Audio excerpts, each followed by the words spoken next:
तिलावत कलाम पाक के बाद इस्तक़बालिया कलिमात पेश करने के लिए जनाब डॉक्टर शाहनवाज अहमद इस्लाही साहब से गुजारिश है कि तशरीफ़ लाएँ और इस्तक़बालिया कलिमात पेश फरमाएँ। बिस्मिल्लाहिर्रहमानिर्रहीम। काबिल सद इफ्तिखार उलमाए ज़वील एहतराम असातिज़ा किराम, मकाला निगारान और दीगर सभी हाज़रीन मजलिस, अस्सलामु अलैकुम वरहमतुल्लाहि वबरकातुहू। मोहतरम हज़रात, मुल्क के मुख्तलिफ गोशों से आए हुए उलमाए किराम इस वक्त हमारे रूबरू हैं। ऐसे खुशी के मौके कभी कभी मैसर होते हैं कि इस कदर कसीर तादाद में इल्मी शख्सियात इतने कीमती मौजू पर गुफ्तगू के लिए एक साथ मौजूद हो।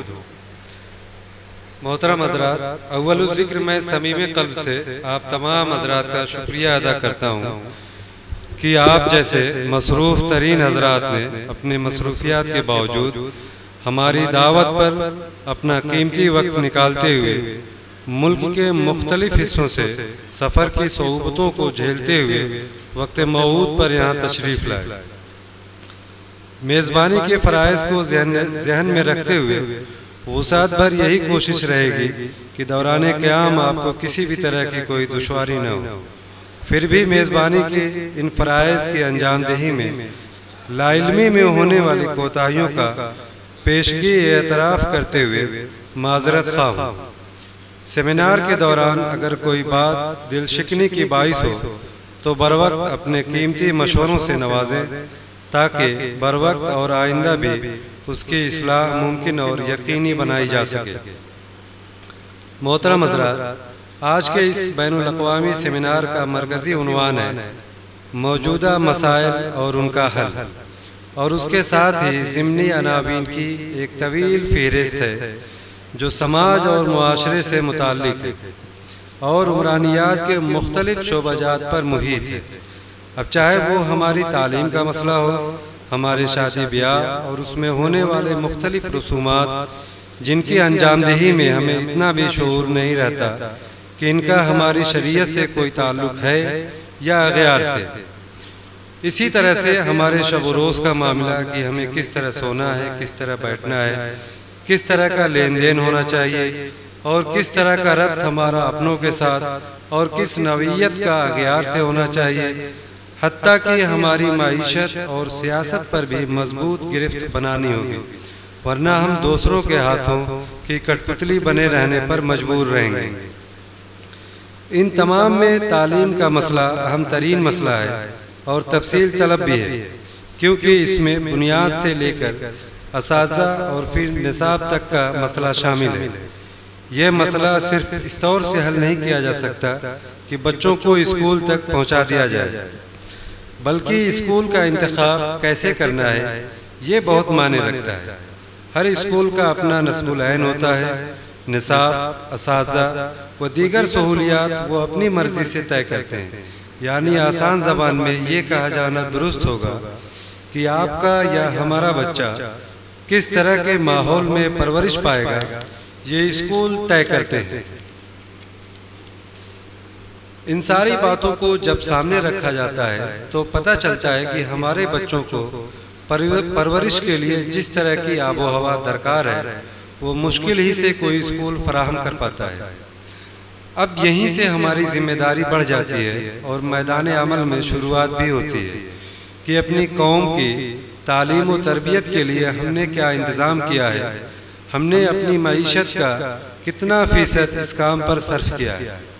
जब हम इन बातों पर गौर करते हैं तो हमें ये पता चलता है कि हम बिल्कुल कोरे हैं। तालीम के मैदान में बहैसियत मुंतज़िम हमारी अपनी कोई शनाख्त नहीं है। अग़यार के बनाए हुए माहौल और निसाब ही पर हमारे बच्चे 100% मुनहसिर हैं। हालांकि स्कूल से लेकर मेडिकल, इंजीनियरिंग कॉलेजेस और दीगर असरी उलूम के कॉलेजेस हमारे अपने होने चाहिए। इसी तरह के दीगर अहम मसाइल पर गुफ्तगू के लिए ये सेमिनार मुनाकिद किया गया है ताकि मौजूदा सूरत हाल का जायज़ा लेते हुए पूरी इंसानियत और बिलखुसूस अपनी कौम को किस तरह से इन मसाइल की संगीनियों से मुतनब्बे करते हुए उनसे निजात पाने की मुख्तलिफ तजावीज़ सामने लाई जा सके और अवामुन्नास को बराह रास्त इससे मुस्तफ़ीद होने का एक मौका फराहम किया जा सके। जैसा कि आपके इल्म में है कि ये सेमिनार मौलाना फ़ारूक चिरैया कोटी और मौलाना मोहम्मद आमिर इस्लाही कासमी अलैहिर्रहमा की तरफ मंसूब है।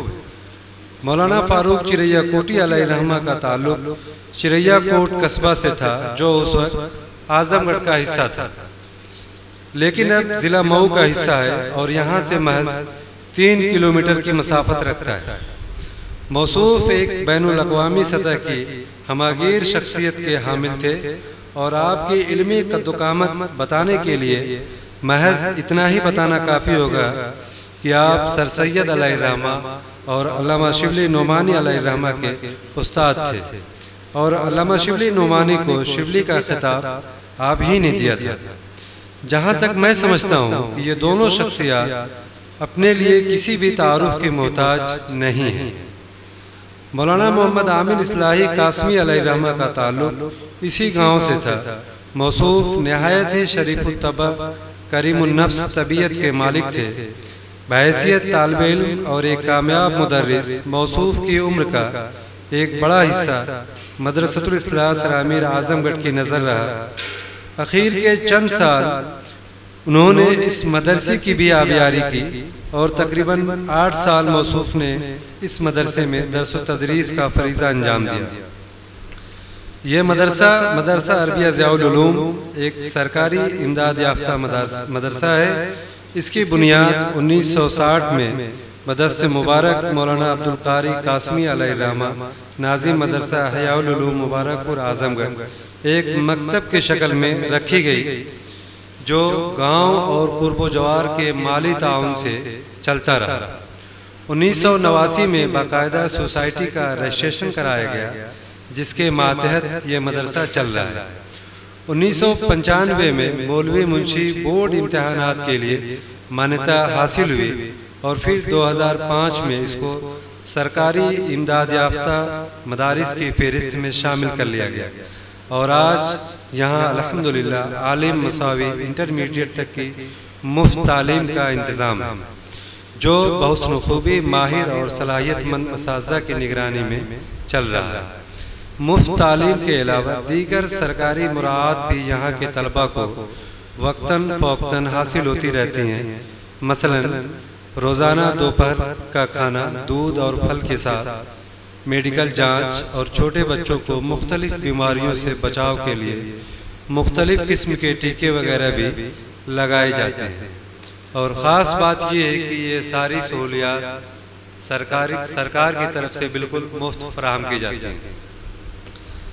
आखिर में एक मरतबा फिर से बाहर से आए हुए सभी मेहमानान का समीमे कल्ब से शुक्रिया अदा करता हूँ, बिलखुसूस प्रोफेसर अबू सुफियान इस्लाही साहब, मौलाना उमर सिद्दीक नदवी साहब, डॉक्टर सिकंदर अली इस्लाही साहब, डॉक्टर मोहम्मद ताहिर साहब और इसी तरह अपने मदरसा के ज़िम्मेदारान और तमाम अराकीन का मैं शुक्रिया अदा करता हूँ, जिन्होंने इस मदरसे में जगह फराहम की इस सेमिनार को मुनक़िद करने के लिए और दीगर सहूलियात से भी हमें नवाजा। अस्सलाम।